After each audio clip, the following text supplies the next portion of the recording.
Hello everyone, I'm Brian. Today I'm reacting to People Will Think You're Magical. Mastery over the 5 elements. Bhuta Sudhi Sadhguru. Don't know if I said that correctly. Anyways, I'm not sure about this. I mean, as in, I don't know anything about this. So let's go and get started. It's just, body is a play of 5 elements. So is the world, so is the universe. Everything is a play of 5 elements. So the 5 elements, if you learn to handle them properly, If you have even a minor mastery over it, you will start living in ways that other people think is magical. If you have no mastery over the physical, you will get enslaved to the physical. you don't need a calamity to happen, you are a calamity by yourself.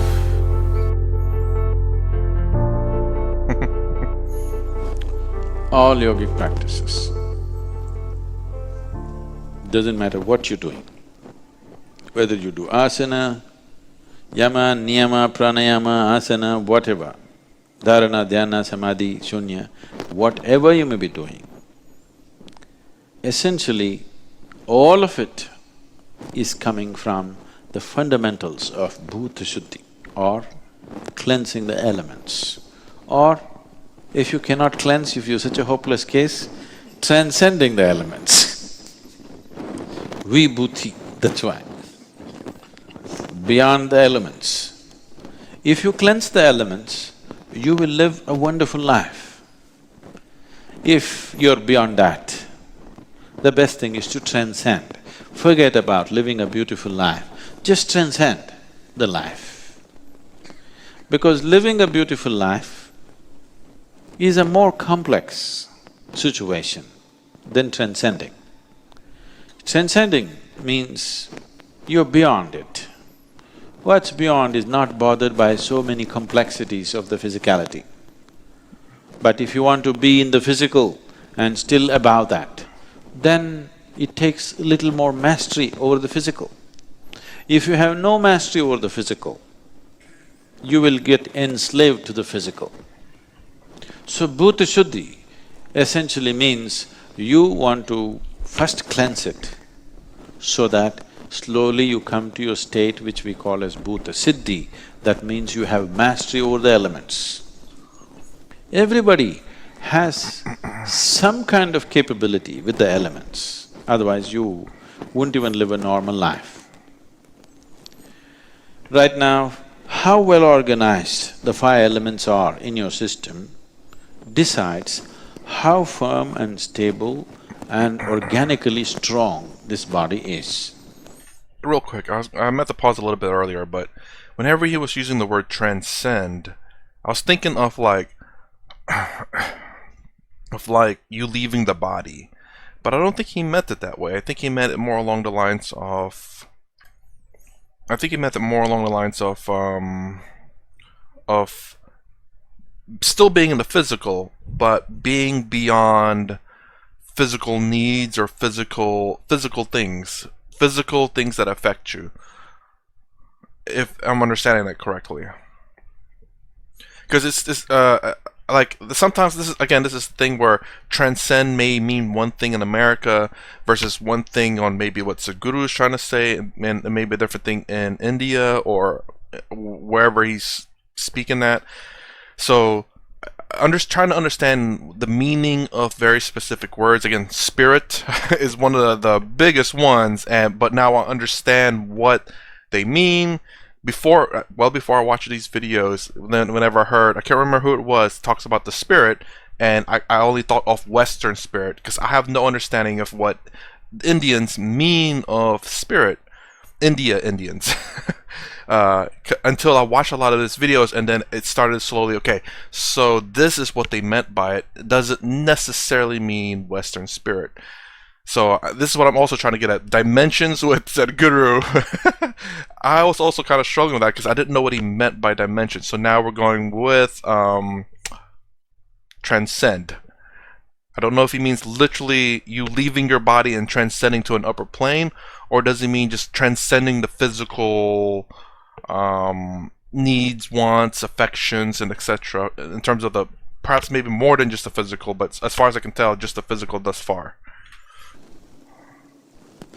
It's just, body is a play of five elements. And So is the world, so is the universe.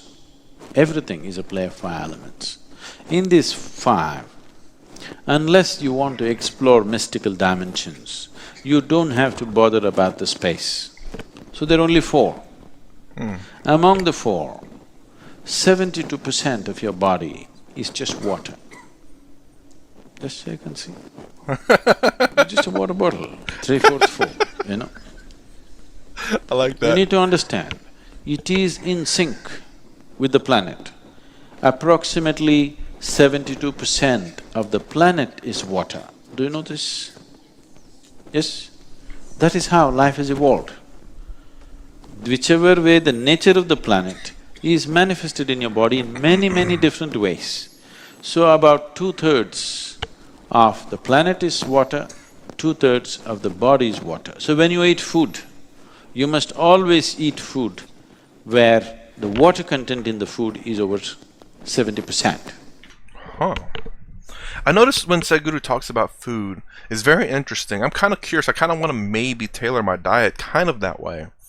In one of his videos, he talked about eating something that's genetically furthest away from you. So he talks about fish. I wouldn't mind trying to eat just fish. Right now, I eat chicken. It's cheaper, healthier, and yeah, I wouldn't mind and due to certain situations, I can't cook other foods. And then this, now I do jerky where I smoke the meat so that it'll last longer and you can snack with it. And instead of having to heat it or anything, you can just keep it in its container because it's smoked, it's cured. Now, that's definitely going against this because food with over 70% water. Smoked food is definitely not that. I'm kind of curious. This one thing the Western societies are ignoring and paying a huge price. Now everywhere it's becoming like that. If you eat any vegetable, it will be over 70% water. If you eat a fruit, it will be over 90% water. If you want cleansing to happen, you must eat fruit. Well, sorry, I'm going to be pausing a lot because I am coughing a lot for some odd reason today, so I don't want to cough on the mic. That's interesting because, yeah, I do believe that to be true. I think, again, some doctors here say, you know, drink lots of water. It's a natural way to cleanse your body. And eating food that's over 70% water, yeah, I guess that would do the trick. Interesting. Maybe that's the reason why you eat fish. Can't smoke the fish though, I wonder. If you just want to maintain the body as it is, vegetable does this. Almost any Asian cooking usually has over 70% water naturally. That's how traditions created it, they were aware of it. It's only Western diets which are dry. You drink water, it doesn't work like that. The food should have over 70% water content. So 72% is water. Another 12% is earth. You know, only 12% of your body is actually earth. Largely it is water, so that's 84%. Another 6% is air. Air is the easiest thing to manage and take charge of because there is breath and you can take charge of it in a certain way. And I'm assuming when he says air, it's not just oxygen. It's literally like oxygen, nitrogen, carbon dioxide, and all the things that it's in air. I'm assuming that's what he's saying by air, not just oxygen, because air is composed of a certain mix of everything, I think. Well, not everything, but just a mix of gas. Another 4% is fire. Taking mastery over fire could do many things to you, but because you are householders living in family situation, you don't have to take charge of fire. You can keep it as it is. Sometimes you can burn somebody a bit. You need it, right? You're married. Once in a way, if you don't burn them a bit, it may not work. Yes or no? So what does he mean by fire? I assume like your body temperature, where you can raise your body temperature or lower it. But this, the way it's saying here, seems more like an argument. You know, you're trying to raise people's temperature by burning them with words or whatever. You know, arguments and stuff. But I don't know if it's necessarily joking around a little bit with it, like half joke, half truth. But I'm curious. The fire is what I don't understand. I could only assume temperature. Like, when you get sick, your body raises the temperature so your body can fight the disease better. You also, when you're cold or hot, your body does things to try to warm your body up. So, in a sense, is that what he means by fire?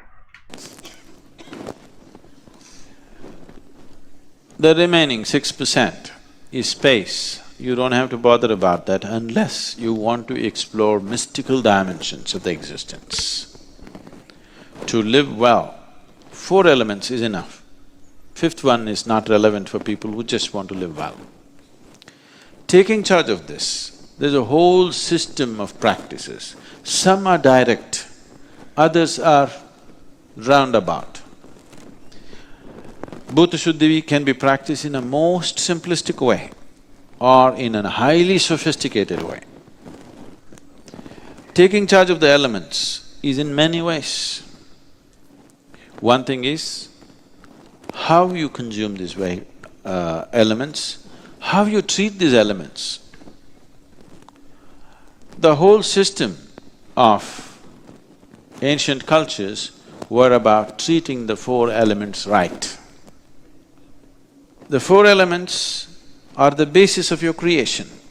If you have even a minor mastery over it, you will start living in ways that other people think is magical. Nothing magical, because right now you drink water. See how it is? Does it look like you? Does it look like you? Does it look like you? Does it resemble any of you? But if you drink this, it becomes you, isn't it? Isn't this magical? This itself, life itself is magical.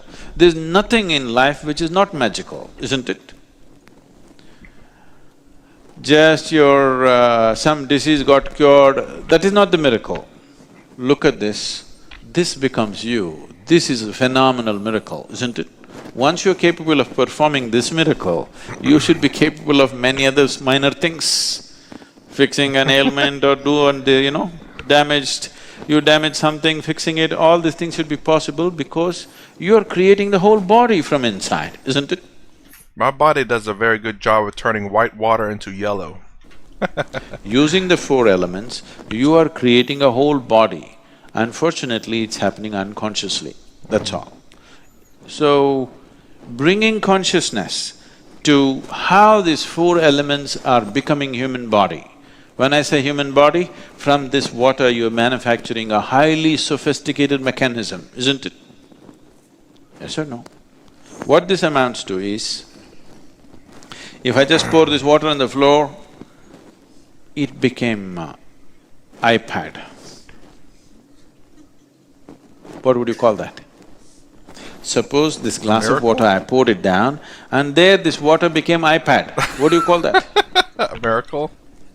Miracle, isn't it? The same thing. I drink this becomes I. This not a miracle? I was in the same trip, I came to Deagle Airport and there was a grumpy-looking security man. He asked, any fluids? I said like this.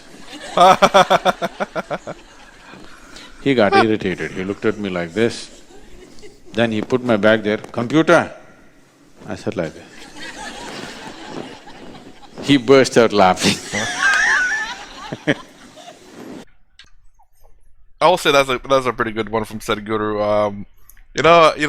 When was it TSA in America? I don't know if it's everywhere else or not, but there's like a limit to how many ounces of liquids you can have, or you could say milliliters, ounces, milliliters. And we're 72% water. Do you have to check? You have to check this. You have to check this body out. I can't bring this body with me. It's a lot of water. It's more than 5 ounces. I'm sorry. Let me go pee real quick. Maybe I can get some out. We are too impressed with what's happening around us. What's happening within us is too big, isn't it? Yes?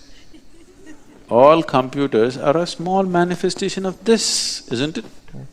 We are enamored with that, but not enamored with this. That is our problem. So, looking inward itself is Bhuta Shuddhi. If that's not possible for you, there are simple processes. There are practices, there are rituals, there are elaborate systems as to how to take charge of elements. Or if you don't know how to do it, somebody can perform something from which everybody can benefit.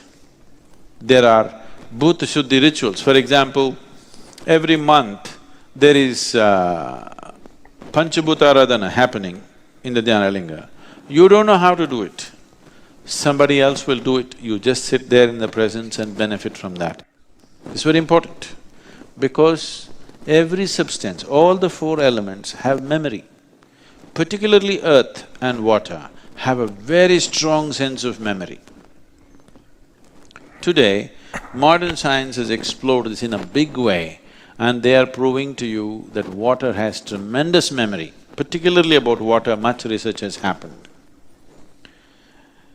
If I go to a new place, something sensitive, something important, if I go, I don't go and talk to the local guide. I'll just look for an unbroken rock, something that's not been touched and broken. I just go and sit. I know everything about the place because there is a phenomenal memory out there. So with water, and water behaves in a certain way depending upon what type of memory it carries. It's from this, people are going to consecrated spaces or temples and dying for a few drops of water because the water has the memory of the divine. They want that water to get into them, that's what tirth means. Tirth means water which has the memory of the divine. You want that water which has a good memory to go into you. So, always your grandmothers were aware of this. They told you if somebody gives you water, first you must look at their face, not what they're giving you. Somebody gives you something to eat, don't look at the food, look at the person. How are they giving it? They need not chemically poison this. Just with the emotion and thought, things can go bad. So this is no more a grandmother story. This is scientifically proven now that this happens, that water has memory. You can either turn this sweet or make it bitter with your rubbish. If you can cause sweetness and bitterness for the water which is in this tumbler, can't you do this to the water that is here? So if you just make the waters within you sweet, you will become 72% okay. Okay? Another 12% of earth if you do, 84% you're doing great. Air, if you maintain it, 90% you're doing great. Fire, if you want to purify, it's much more work, it takes much more to purify the fires in you. Fire is in different ways. We call this there are various aspects of fire. There is reproductive fire, there is digestive fire, there is mental fire, there is heart fire, and there is inner fire. There are 5 dimensions of fire. These 5 are difficult to work for ordinary people, it takes a lot of discipline. But the 3 can be worked at. The reproductive fire, the digestive fire, and the mental fire can be worked at very easily. Very easily means with little effort, one can do that. The other 2 will take much more to work with. If you just purify these fires, then you're no more an ordinary person. You're not just a healthy, happy person, you're much more. Because once you have mastery over the fire element in you, then you're touching the space. You're just one step away. Suddenly, you are not just an ordinary human being. You are not just happy and healthy human being. Something else is burning with you, which is not… most people in the world will never know that. Or till now they have not. Our objective is everybody should know it.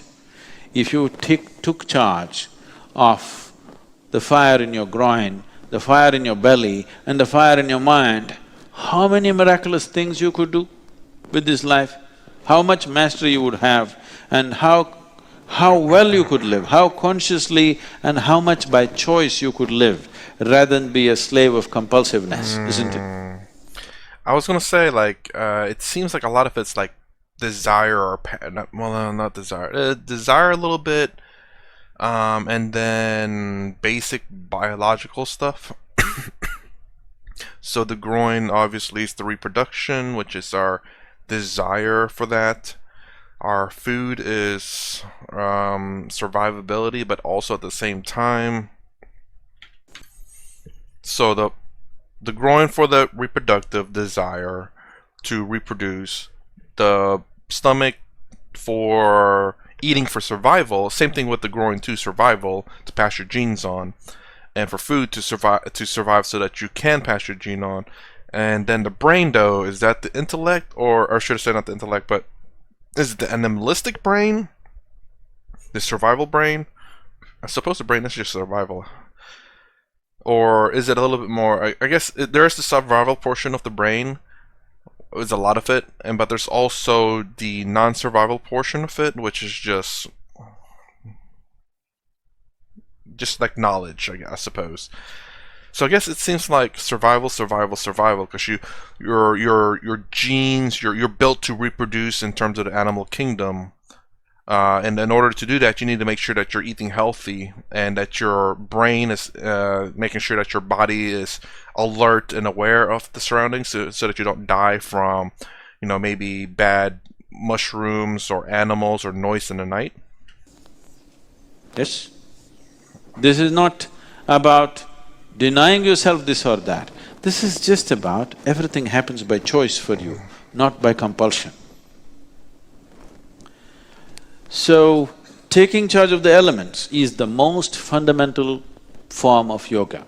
And all yoga, whatever kind of yoga, everything is an offshoot of Bhuta Shuddhi. Either it is on the track or it's gotten distorted, but everything is an offshoot of this. The 5 elements,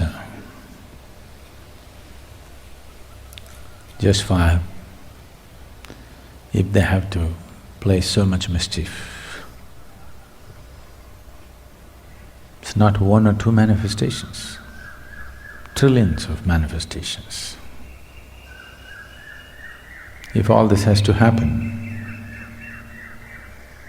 if it does not acquire other qualities or possibilities, there is no way with 5 you can create so many. They're naturally receptive in nature. The air that you breathe, the food that you eat, the water that you drink.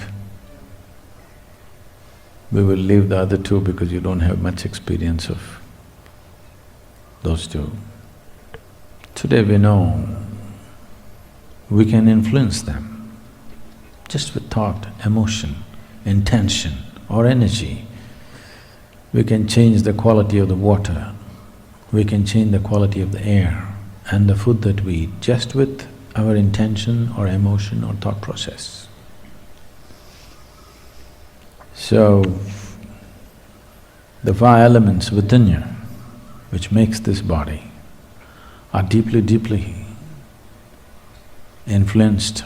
A certain layer of information, which generally referred to as the karmic substance, gathers. Without it, the elements would not behave in a particular way within you. It would be same, every human being would have been same if there was no specific information. See, if you eat a banana, you become a woman. The banana becomes a woman. Somebody here eats, it becomes a man. If a cow eats, it becomes a cow. Same banana. I thought he was making a joke, like if you eat a banana, no matter what you are, you become a woman. It's like, wait, I ate a banana, I become a woman. So I guess he meant to say, like, if a woman eats a banana, the banana becomes a woman. Banana is not so intelligent to make itself into a man, woman, cow, whichever animal consumes. It is a certain amount of information within you which transforms a banana into a woman, or a man, or a cow, or an elephant, or whatever for that matter. What you call as myself, individual self, is essentially a certain volume of information. And the fundamental way that it is stuck onto you is through the elements, because there is nothing here apart from the elements. So, cleansing it is also about cleansing it and making it free of the accumulated information or the karmic substance. If this is not done, then you will be a strong individual, but you will never know how to breach this boundary that you have set for yourself. This is not some boundary set by the existence, this is a boundary that you set for yourself. If you cannot cross the boundary that you set up, that's a foolish way to live, isn't it? You set up a boundary without knowing why, and you can't cross it after some time. And you start claiming, this is how I am. This is, this is a common statement you hear everywhere. You ask them to cross some limitation, no, this is how I am. This is not how you are, this is what you made yourself to be. Now, cleansing becomes relevant when you want to extend yourself beyond these boundaries, when freedom and liberation becomes the goal of your life. If you want to be a concrete ball, there's no need to cleanse. There's no need to cleanse at all. So, concretization of karmic processes will make you rigid. Rigidity will bring enormous amount of suffering, enormous. You don't need a calamity to happen, you are a calamity by yourself. You do not need any external assistance. It's called self-help. Most people, when it comes to their suffering, they're all on self-help, you know. Nobody need to poke them. When was it last time that somebody physically poked you? Oh? When was it last time? Maybe when you were in school, somebody did this to you. After that, nobody is bothered about doing anything like that. Most of you, almost all of you have never been poked with a dagger or a sword, at the most a pin or a finger, nothing more. But for most of you in the last 10, 15 or 25 years, nobody has ever even poked you with a finger, because everybody is wary of you. Who's So, how much… if you look at the volume of suffering that you go through, anger, fear, hatred, jealousy, whatever else you go through, misery, whatever, how much has been caused from external agencies? How much is caused by you? If you look at it, it is a minuscule percentage which has been caused from external agencies. No, my mother-in-law said this, my boss said that. They are saying what they're saying, but they're not poking you. Physical suffering has not been caused to you from outside unless you're from Middle East. I will say this about what he said there. It is kind of a sad truth as well in the United States, where I look at these shows on YouTube and I look at how people act. I mean, I'm hoping it's not the majority, and I don't think it is yet, but I feel like it's becoming the majority. And that they feel like they're suffering. Again, these are generally people of privileged status, meaning that their father and mother or both are making really good money. They're getting, essentially whatever they want, they kind of getting, so long as it's not a ridiculous amount of whatever money that they want to get, like an iPhone every year or something like that. Maybe they even get that, I don't know. They have that, the latest and greatest of whatever is fashionable, regardless whether it's functional or not. and they believe themselves to be suffering because they're not getting everything that they want, or things in their life are not going their way.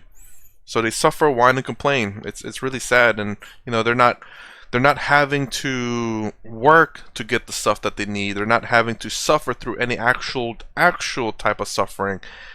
Yet they seem to feel that they are. Like they have the worst life ever because, their father didn't get them the latest iPhone this year, but we'll get them next year. So now their life is ruined, their social status is ruined.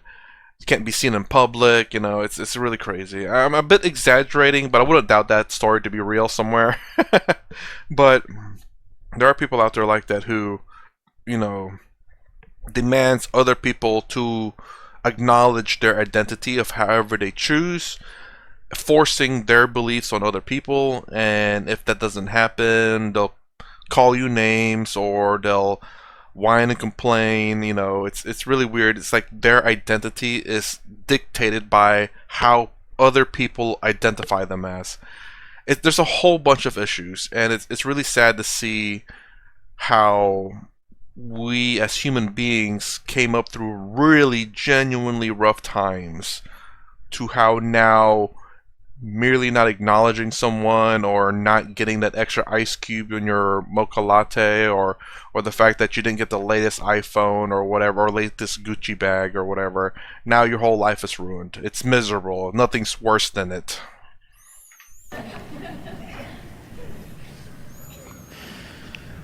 For most of you, such things have not happened, but rest is all your own making.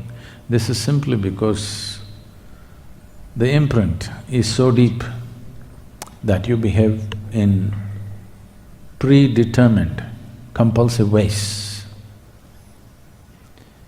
1,000 times the same situation has happened, but still the next time it happens, you almost react the same way. It takes a certain amount of awareness, certain amounts of shaking you up to respond in a different way. So, what's called Bhuta Shuddhi is to do it in the most fundamental level. If we cleanse your mind, if you clean it in the morning, by afternoon you will have a whole new world again. It's really waste. This is why no significance or no importance is given in the yogic system towards your psychological structure. What you think, what you feel, they don't care, because if you change it today, again, within few hours you'll change it back into something else. We are only interested in the body. This is why yoga calls everything as body. Physical body, mental body, energy body, like this, but no mind. Because the psychological activity that's happening, towards which you have given enormous importance, is of no consequence or significance, depending upon the type of information imprinted within you. Whatever is your karma, whatever is your sanskara, that is how you think, that's how you feel, that's how your emotions happen. Everything happens that way. So we are interested in handling the root. If you prune the tree, it will sprout back with vengeance. No point pruning it. If you handle the root, it'll be gone. So the very root of karmic imprint is in the elements. That is the most fundamental space. It takes much more than handling other aspects. So generally, because most people are not interested in absolute transformation, they just want a little change, they don't want to lose themselves. Bhuta Shuddhi means you want to lose yourself. Whether it's good, bad, ugly, beautiful, it doesn't matter, you want to lose everything that you have built so that the Creator's creation will stand up and shine within you. It'll take a certain amount of work. The Bhuta Shuddhi that's been taught to you is very basic. If you want to do more serious forms of Bhuta Shuddhi, it will mean it becomes your entire life. It's not something that you do on the side. So, even if you do a very minor version of Bhuta Shuddhi, you will see the change that happens in you is permanent. There is no tendency to fall back and that's important. Otherwise, everybody changes for 3 days and again they fall back into the rut after some time. That will not happen when you assist whatever else you're doing with the Bhuta Shuddhi practice. Nadaradhana, the Panchabhuta Aradhana is another matter, that's a ritual. For those who are not willing to do sadhana, just to give them some benefit. That's the beauty of a ritual, that's the limitation of a ritual. Somebody else can conduct a ritual for you. You don't have to do any sadhana, just sit there and benefit from that. But then only if they conduct, you have it, otherwise you don't have it. Suppose we don't do Panchabhuta Aradhana, you don't have it. So, the ritual is always like this. It is beautiful because people who do not know anything about it, they can still benefit from it. At the same time, if those who conduct do not conduct it properly, it will not happen to you. If they do not conduct it at all, it will never be available to you. But if you do Bhuta Shuddhi practice by yourself, if you're willing, you can keep it up and you will see as time progresses, its impact is undeniable. Above all, whatever it does, however small the practice is, whatever it does, there is no turning back. That's a very important aspect of Bhuta Shuddhi. If you, let's say 6 months you do asana, another 1 year you give it up, everything will be back as it was. 6 months you did pranayam, if it's a powerful process like Shakti Chalana Kriya, if you did, its impact will be there, but after a certain period of time, if you don't do it for a certain period of time, again it'll turn back. You meditate, you do shunya meditation for some time, if you don't do it for a certain period of time, slowly it'll turn back. But that is not the nature of Bhuta Shuddhi. Bhuta Shuddhi if you do, nothing seems to be happening because it's very fundamental and it's slow. But whatever happens, it will not turn back. It stays with you. As long as you hold this body, it stays with you, it will not go because it's on a very fundamental level. That's the significance of Bhuta Shuddhi. In this culture they taught you, if you have to eat your food, first you bow down to it. You are not saying thank you to any god. Okay, please don't do this. If at all if you want to thank somebody, thank that poor farmer who doesn't eat what he grows and gives it to you. Absolutely. A lot of people, honestly, in America do not know where their food comes from, and that's kind of sad. It's something I learned a little bit about Gordon Ramsay. He said to his children that, you know, whenever they cook food and whatnot, he wants, I guess, if I remember correctly, he wants his kids to have some respect for the food. So he does actually butcher the animals and grow the vegetables in his farm, in his, I think it's his backyard. But, you know, you just to see where the food comes from. Most people, especially in Western worlds, don't know where their food comes from. They don't see it grow. They think, I'm sure, I wouldn't doubt that some of them think that, you know, you just go to Walmart or whatever grocery store it is, it's like, it's there. It grows in Walmart, obviously, because every time I come back, it's always full. We are not thanking any gods, we are not looking up and saying thanks for the daily bread, whatever. We are just bowing down to the food because we know how you treat the food, accordingly it behaves within you. Today there is enormous amount of study which shows, for example, water. This water has enormous memory. If I just as much as look at it in a certain way, its molecular composition changes, not the chemical composition, but the molecular composition changes and it behaves differently. Lot of experimentation has happened about this because just changing the molecular composition changes so much. We have always known this, the possibility of changing how the water behaves within you just by treating it differently. Before drinking, just bow down to the water, don't see it as a commodity, it's not a commodity. It is life-making ingredient. This is more important than your mother, father, your children, anybody, isn't it so? What is in this vessel right now?